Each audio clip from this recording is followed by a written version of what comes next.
Okay, I apologize for kind of the weird setup on this, but this was the best way for me to go about trying to do this. I'm going to give you a rundown on how to do some of the data analysis and setting up the things that we're looking for the lab. So, real quick, we're going to go through, we're going to talk about some of our data that we collected. So, in the drawing that I had over here and the graphs that, or the equations that we put together, I'm going to show you how to deal with that. So, I'm going to start in A1. I'm going to say that the radius for my masses, the data that I have here is 0.24. Let's see. Oh, you all had slightly different setups than what we did last year. Okay. And so the data that I have from last year, M, is 0.2. Let me mark these. R is in meters, and the mass is in kilograms. All right. D, the lever arm, is measured in meters. Everything that we're doing is in SI. 0.0105. That was the lever arm for the torque right here. The masses that we were using last year were 200 grams. So for you all, you will put in 0.1, not 0.2. Last year I had a little bit of extra mass, and I'm using some of last year's data, so I'm not doing someone's lab report for them. All right. Next, we're going to put in our data. So force in newtons and time in seconds.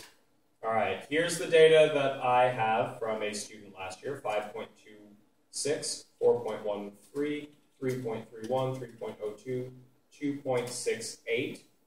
Oh, I'm sorry, those are the times. I was going to say, that's not right. The force was 1, 2, 3, 4, 5. Okay, real quick, we can go through and I can highlight all of this. I can click the center text button, and I can also come up here to borders and select all borders. Makes it look pretty nice. And then now you can take this for your data section, and I can take this top part, right-click copy, or whatever the equivalent is on a Mac, and then right-click paste. I get a nice data table. This is a great way to make it look nice.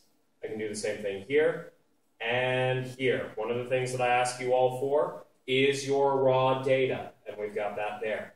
I'm also going to ask you for calculations, but we're going to get to that. So now, of the things we need to find torque, which is measured in Newton meters. And I can come up here, and where I've got two arrows on the side up here, I can drag this a little bit to the right so I get a little bit more space. I need to teach this how to calculate up the torque. So what I need is equals. I hit the equals sign on the keyboard, and that tells Excel that I want it to do math. My torque was going to be force times, and here's where you're going to need to use Shift 8 or the button above 9 on the number pad. That's the asterisk. That's the multiplication sign for Excel. And I'm going to multiply that by the lever arm, 0.0105. So I just move the mouse and I click on each of these. We can see the blue cell is my force, the green cell is the lever arm. Here's the nice thing. When you hover your cursor around, there's a white crosshair, but if you bring it over the black square on the bottom right, it turns to a black crosshair. If I drag it down one, it'll do some of the work for me, but unfortunately it says 0. Let's see what it did. Well, it's got the blue. It followed my movement for both of them, which is great for the force, but now it's using an empty cell for my lever arm, so I'm actually going to try and fix this. Here's a trick for Excel. I want you to come up here to this bar up here, and then just left-click in there, and I want you to put a $sign in front of B and in front of 3. What that does, now we can drag this down, but what the $sign does is it tells Excel that I want you to stick on this square and this square only. You'll see while it's moving the force, the one without the $sign, it is not moving the lever arm, the one with the $sign. Great. These are all my torques. Now I'm going to find alpha in radians per second squared. drag this over a little bit. Now I'm using the caret, which is Shift 6, the up caret, and that tells Excel to raise to a power, though I'm only marking it here because that's an easy way to use it in text form. We talked about this. What we want it to do is equals, have Excel do the math for us. We know that the angular acceleration alpha is going to be 4 times pi, and to get Excel to use pi, type in pi, do open parentheses and close parentheses.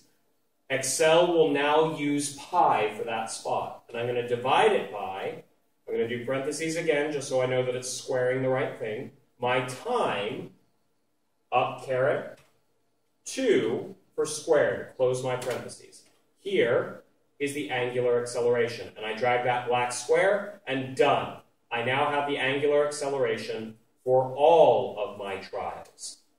If you did multiple trials, then you can type in your average here to save a little bit of time. You can also get Excel to do the average for you, but I want to keep things moving. So let's make our graph. So insert a scatter chart, scatter. It brings this up, but it hasn't actually put any data in, which is fine. If it does put data in, you can still right-click in the chart area and go to Select Data. I recommend clearing the data because most of the time they guess wrong. Click Add, and we're going to name this Torque versus Alpha.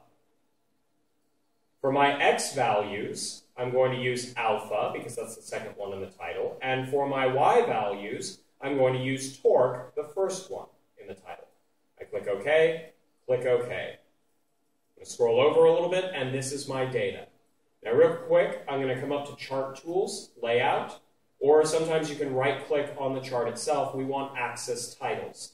Horizontal, I'm going to add a horizontal title, and I'm going to call this Alpha radians per second squared. And parentheses. Oops. The units should go in parentheses. Great. So now I've got that. I'm going to put a chart title on the other one. Rotate it, that's fine. I'm going to call this torque in Newton, oops, capital N, meters, Newton meters. There we go.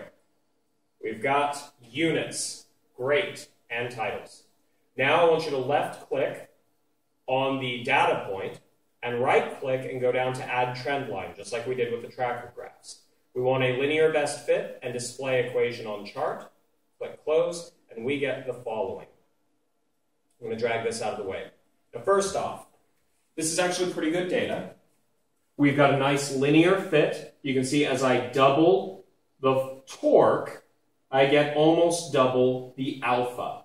We've got a pretty good linear response here. There's a little bit above, but a little bit below. Two of them pretty much spot on. That actually looks really good. Now, your data may be something a little bit different. Another one that I took a look at had a few more, a little bit higher, a little bit lower, but we had things evenly distributed about there. The one thing that I will have problems with is if you have kind of a weird curve to your data and you say that it's linear. Here's where you have to do some interpretation and you need to argue it. Does this support or not support Newton's second law of motion for rotation? I would say this one does. The data looks pretty linear, but that's an argument that you would have to make. If you have data points that are kind of all over the place or much more of a curve shape with too many on top and almost none on bottom or vice versa, I'm not going to be convinced just outright. You will not be graded on whether or not you got a straight line. You will be graded on how you interpret that data. So if you don't think your data supports Newton's second law, then tell me so. It's not about being right, it's about interpreting your data. Here's the other nice thing. Since we have a torque versus angular acceleration, the slope of that, we have tau equals our moment of inertia times alpha. We actually have a direct measurement of the moment of inertia. 0.03 looks like is what we're getting with this student's old data. All right, real quick, I'm going to do a little bit with the moment of inertia, but there's one other thing I want to show you first, how this is going to be really helpful for you. Because you didn't do just one setup, you all actually moved the masses inward and did another. So let me show you something great about Excel. come down to where it says Sheet 1. I want you to right-click on Sheet 1 and do Move or Copy, and click the button that says Create Copy. It'll say Sheet 1, in parentheses 2. We'll call this Trial 2. Let's call this one Trial 1, or whatever you want to call it. So Trial 1 was the one where our masses were way out on the sides. Trial 2, I have data from this student's group last year, where they changed their radius to 0.12. Everything else stayed the same, the mass is there. However, when they went through, they ended up with new data. I'm going to put that in. They lowered the moment of inertia by bringing the masses in closer. And here's the beauty of Excel. All the time that you took for that first graph, we copied it, and all I had to do was type in 5 new numbers, and we are completely done. Look. We now can get a direct idea of exactly what happened in our second trial. And as we can see, this one also seems to support Newton's second law of rotation. If yours doesn't, that's okay, but here's the beauty of Excel. You can copy this again and put in your third series to easily check Newton's second law in all 3 trials. And because everything is done by Excel after I taught it what to do, I now have a new measurement for the moment of inertia that I could compare to a real value. This is the power of Excel and being able to use it. On top of that, I told you that we could copy and paste stuff. Let's take a look at what that looks like. I'm going to go back to trial 1. All right, so in my lab report, this could be the data section, and then this is the analysis where we start doing the actual calculations. So if I want to show what my calculations are, I come back in here. I can grab these, center them to make them look nice, put a border around them, Control-C or copy, Control-V, paste it right in, and then also my graphs. Type that in, and then go right back over to Excel. Here's graph 1, copy that, paste it right in there. Graph 2, let's go to the next page. Trial 2, I might change the name of this to be second trial, or whatever you're going to call it. That's the one where we move the masses in closer. Second setup might be a better way of calling it, but that's okay. Right now, I'm just trying to get you the ideas before my camera runs out of space. There's the second graph. Make certain that they have good titles so I can tell which one's which, but we've also, right then and there, you actually have your result for the moment of inertia. All right, let's do one final thing where we actually check the moment of inertia. Let's get a rough idea here. If we just want to look at the objects, the masses themselves, you all had a mass of 100 grams and a radius of whatever you ended up using. For these students last year, they actually used 200 grams on each side.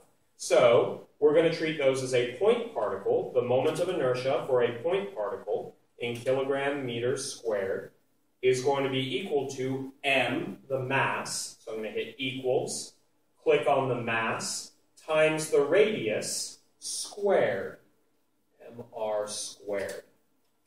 Now this was for one of the masses, so I'm going to do I total. I can do that. And this is going to be something like twice that, so 2 times this. And our estimate, using only the point particles, is 0.023, but our actual measurement was 0.03. Is there something I could be overlooking? Well, the answer is actually going to be the PVC pipe that we use. That has a mass, and we also have to get it spinning. Now, it's up to you if you actually want to check these things or not. I can tell you this. The mass of the rod is actually going to be equal to 0.15. It's about 150 grams. I'm going to do this quickly because I think my camera's running out of time and space. The length of that rod is 0.53. Oops. Length in meters, 0.53. So the moment of inertia of the rod is going to be a nice uniform rod, is what we will assume. That is 1/3 ml squared. So I'm going to do equals the mass of the rod times L squared. And then I need to do divided by 3. If I do divide it by 3, it's going to raise it to 2/3. So what I'm going to do is I'm going to do parentheses so that I know that it's only squaring that, and then I'm going to divide by 3. This is the moment of inertia of the rod.